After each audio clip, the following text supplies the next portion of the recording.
Okay, by definition, what do you bring to the table? It typically means what do you contribute or supply of value, ability, or quality to a joint work, activity, or attempt. And the phrase bring to the table is rooted in gambling. See, when men got together for a card game, they'd figure out what they were going to make every hand valued at to start off. Let's say we're going to start off at $1 a hand, $5 a hand, $10 a hand. So what exactly are you bringing to the table so we can set the bar? Now, applying that to relationships is different. Another thing about the table is each group has specific desires. But the desires of the woman are different because in her mind, she is looking for the best mate for her all around. Usually someone on her level in her mind or higher.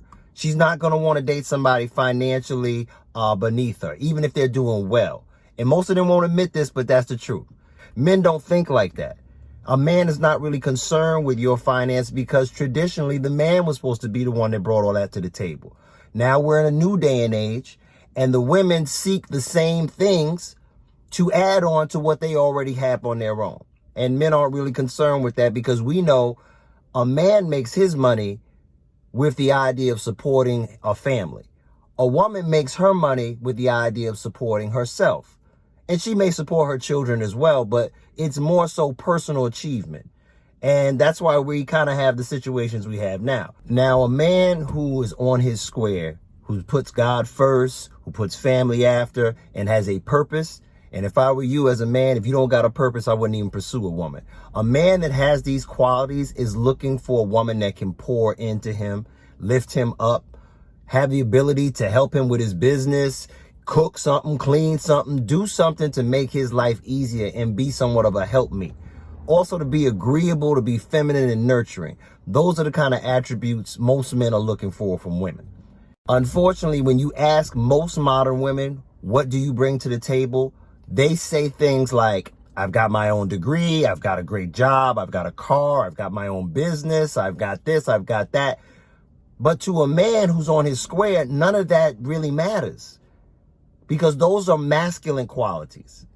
The things that I just told you a man's looking for has nothing to do with your money. And we're happy for a woman that has a degree in education, but that's not mandatory. The only kind of men that's mandatory to is the gigolos. The Jody from Baby Boy, the guy that wants to drop you off in your car and drive around and mess with other girls while you go to work, wants to smoke weed and play Madden all day. Those are the kind of men that really care about your job, degree, and status. The guy who is making $200,000 or more and all his ends are meeting, he'd rather date a woman that makes $40K or works at CVS and is going to get on his page and be feminine, supportive, and loving and stay in shape.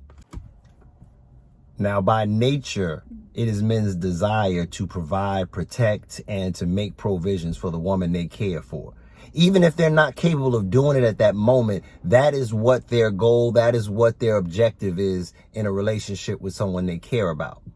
On the other hand, as the receiver, the woman expects him to be able to do all of these things for her. But as the woman, she should be able to reciprocate in a way that is feminine, that is fit, that is agreeable, that is on page and in agreement with that man so y'all can work in collaboration rather than in conflict.